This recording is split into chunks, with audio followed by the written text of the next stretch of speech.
Is it recording? I think so. Let's just roll with it. Oh my goodness. I never thought I'd be saying this, but hi. Welcome to my YouTube channel. My name's Brittany. My pronouns are she, her, hers. I'm 21 years old, and it is my absolute pleasure to meet you all, or you. It depends if more than one person watches this. So for my first video, I thought I wanted to do a general Q&A, but I received a lot of questions about college and law school, so I figured I'd just answer those questions today and make a whole video about my college and law school experience.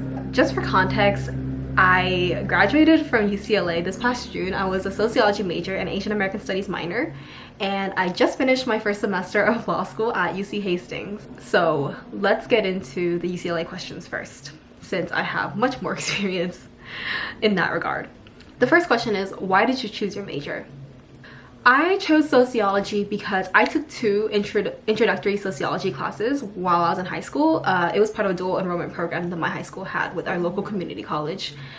And they were just so interesting. I really loved learning about how people and systems and institutions worked within themselves, but also with one another, how we shape them and they shape us, and how over history we have had the power to build and rebuild our society. So yeah, it was just really fascinating to see how our society functions and how we function within our society. As for my minor, I grew up in a community where there wasn't a lot of Asian families. Little kids like to be mean. They like to make you feel bad for things that you have no control over. So when I was little, I used to be bullied a lot for being Asian because I was just different. And I, had this mentality that, okay, I'm being bullied because I'm different, and being different is bad, so therefore being Asian is bad. And that is not the case at all. I didn't realize this until I came to UCLA, because it was the first time that I was surrounded by people who came from a very similar background, in that they were made to feel bad for a certain reason. And I never realized how important my culture was to me until I got to UCLA. And I felt bad for not knowing all these things about my own identity, but really, how could I feel bad when it was concealed from me? It was a brainwashing of sorts, the whole model minority myth. Like, it shouldn't be that way. And for the first time, the classes really hit home for me in a really different manner. I was, for the first time, seeing my own identity being represented. I felt as if it was my duty to connect more with my culture. And yeah, it was just a really eye-opening experience for me. And I don't regret any of the classes I took. Honestly, if I could go back, I would double major in Asian American Studies and Sociology, because I love them both. The next question is, what was the most interesting thing you learned? Honestly, this is a really hard one, because I learned so many interesting things at UCLA. Even in the classes that I didn't like that much, I can probably pick one or two things that I really enjoyed about that class. But I guess one of the most interesting things I learned was, again, on the topic of Asian American Studies, how Asian Americans have our own unique identity. Like, we straddle being Asian on one hand and being American on the other hand, but in both we don't really fit in because we're not Asian enough or we're not American enough, even because in Asia they have a different set of rules, they have a different culture, and we didn't grow up there, so we don't really understand what that's like. But on the other hand, when we're in America, we just look phenotypically different, and so people will come up to us and ask, oh, where are you really from, or you speak English really well, because we just don't have that look. And it's a very unique boat that we're in, and we've created this identity for ourselves. The next question is, what were my most and least favorite classes at UCLA? There were definitely classes related to my major or my minor, so I think either Asian American Studies 20, which was Contemporary Asian American Society, I believe, and Sociology 145, Sociology Deviant Behavior. I took Asian American Studies 20 with Professor Welty Tamai, and 145 with Professor Sigmund.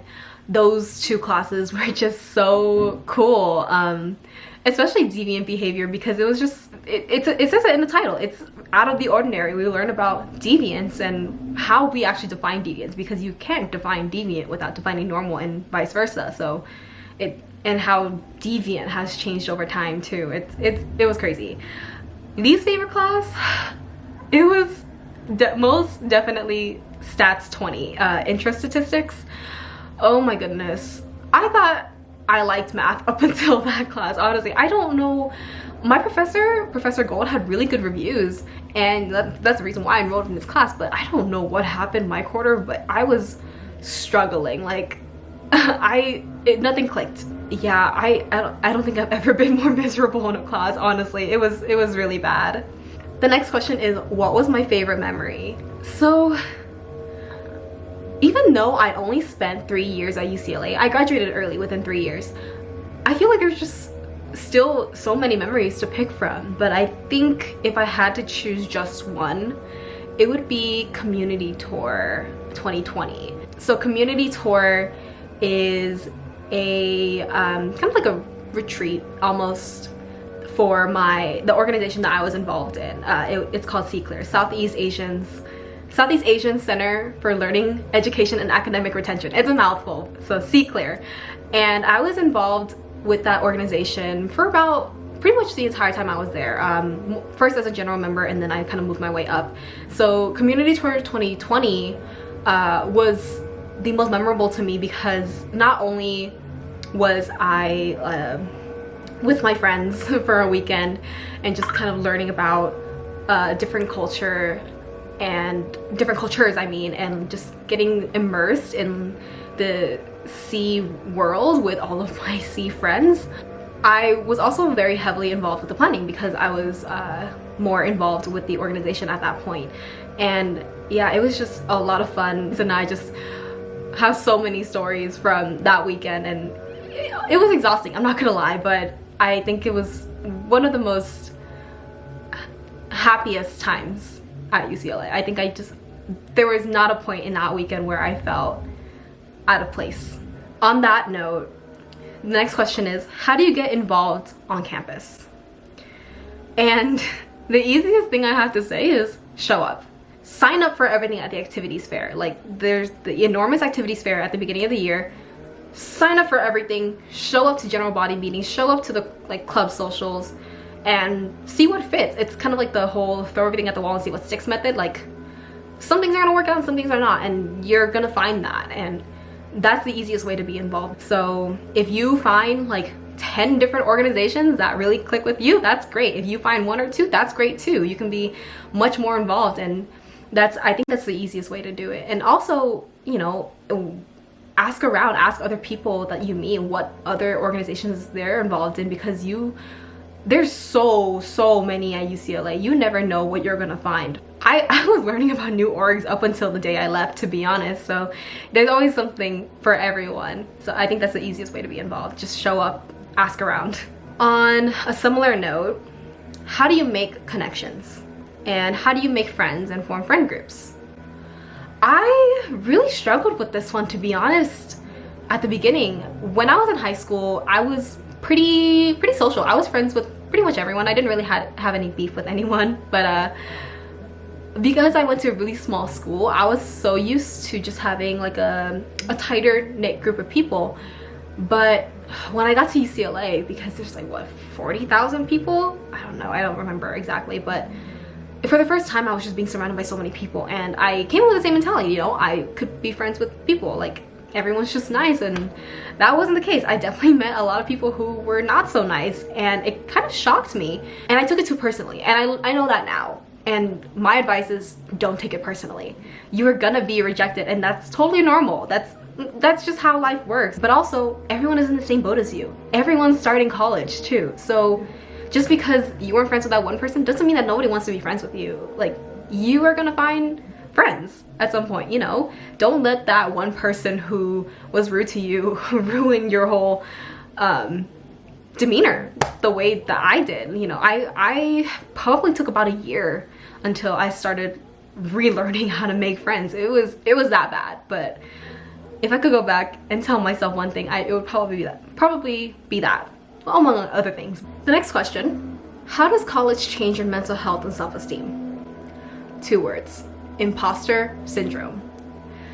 You are pretty much the big fish in a small pond at your high school, and when you get to college, you are going to be surrounded by all the other big fish, and so you are going at some point to feel as if you're not worthy for one reason or another. Maybe because you're not performing as well as you thought you would have, or as well as you did before, or that you're suddenly the only person of color in the room.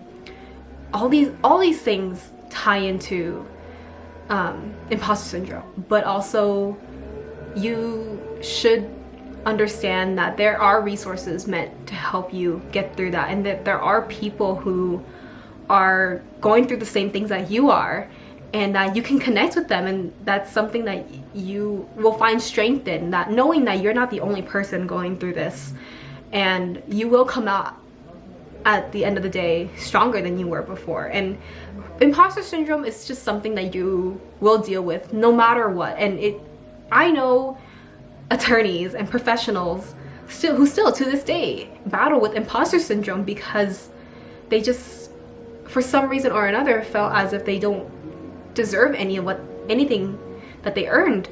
But that's never the case. You worked hard to be there and you earned your position. So seek help if you need it, and find the people who really resonate with your identity, whatever identities you may identify with. Is dating actually a lot better in college than it is in high school? I don't know. I never dated before college, and even then I didn't really date in college either. But overall, based off what I've heard, yes, the people are just more mature in college. You're definitely gonna find some people who still have not grown out of their high school mindsets, that's for sure. That's on them. But I think college is just the time to meet new people and have fun. So I would definitely say that dating in college is better than in high school. You're gonna meet a lot of really interesting people, and I think that's just kind of what makes it fun, that you are in a whole new world, basically. And there's less drama. That's the most important part, for the most part, at least. So now on to the law school questions. The first question is, why did you decide to pursue a career in law, and what inspired you to become an attorney? To be honest, I was inspired by Elle Woods when I was like 12 years old. I really loved Legally Blonde when I was younger. I haven't watched it in a really long time, but yeah, I never really liked the idea of having my voice silenced just because I'm a woman, or because I'm Asian, or whatever reason, because I'm young, whatever. I never really thought that was right, you know. Just because someone is older and just because it's the status quo doesn't always mean it's correct. And you have a voice for a reason, and you should be able to use that. No one should be able to silence you because of some superiority complex. That's not right. So I knew I wanted to use my voice. I wanted to use it to empower not only myself, but for the people who don't have a voice, essentially. Basically, to use my privilege for good, and to make the world that I'm living in a little bit better. What kind of lawyer are you aspiring to be? Right now, I'm really interested in becoming an immigration attorney. As in, I want to work for nonprofits and work with undocumented families and kind of help them navigate their lives in this country, you know, whether it be their pathway to citizenship, or, you know, getting a worker's permit, anything that has to do with helping people survive in this tumultuous land. I'm for it. Specifically, I really want to work with the Asian Pacific and Desi American community, because they are statistically underrepresented in the immigration narrative. They don't have as many resources as the other communities do, so I want to help them, and also because it's something that is a lot more personal to me. What is the hardest part of law school? I've only been through one semester, so I haven't been through the hardest parts yet, but for me so far it was definitely the learning curve. I've been told so many times, everything you learned in college, throw it out the window. So you are relearning how to think, you're relearning how to speak, you're relearning how to write, and it's hard because you've never been exposed to these things before, and you're learning an entirely new skill set while learning a whole new set of information, because I've never learned torts or property law or civil procedure before, and while on top of all that I'm having to learn how to learn again. So I think that's the hardest part, and I'm not gonna lie, I've definitely considered dropping out several times, and you know, so have other people.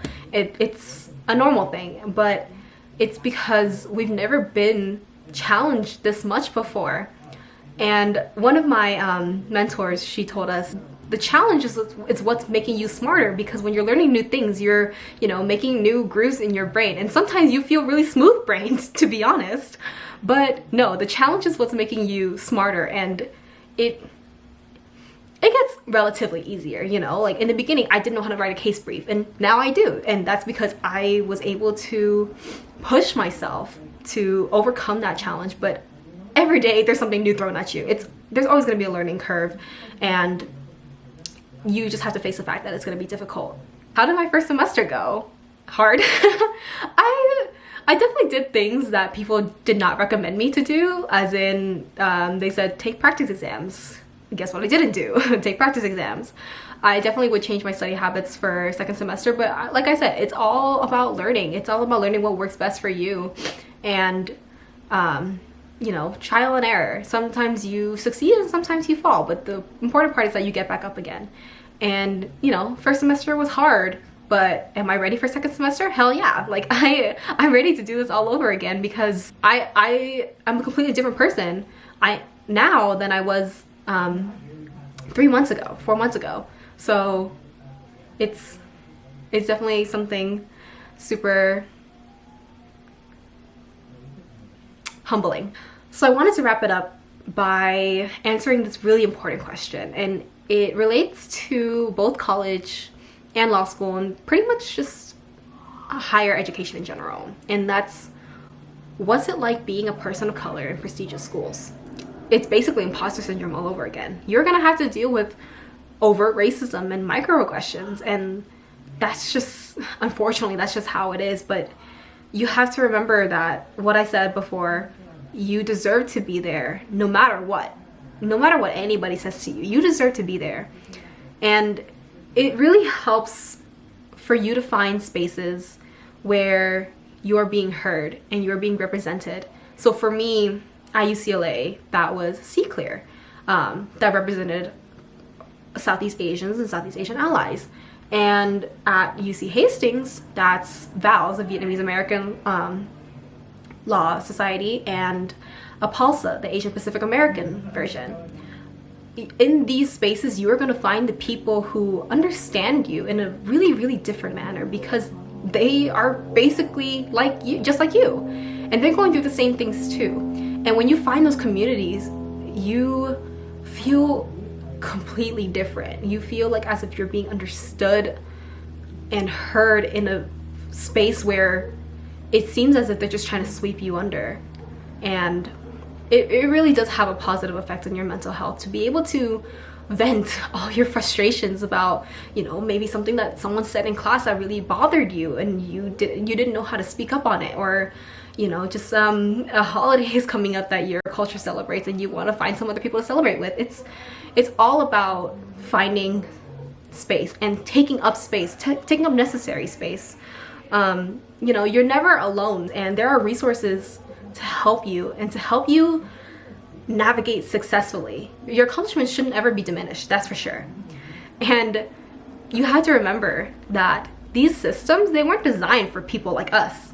Like, they're trying to keep us down because they see us as a threat. So they make higher education unattainable. They make post-grad education unattainable. Why? because they don't want us to succeed, right? And so intersectionality matters, right? And our society wasn't designed to recognize that. If you want to bring a discrimination claim, you can't bring it because you are an Asian woman. You have to bring it because you are either Asian or a woman. You can't have both, and that's so frustrating. But this is where we need to push back, and we need to not let them win by caving and not pursuing our education. That is in one way letting them win.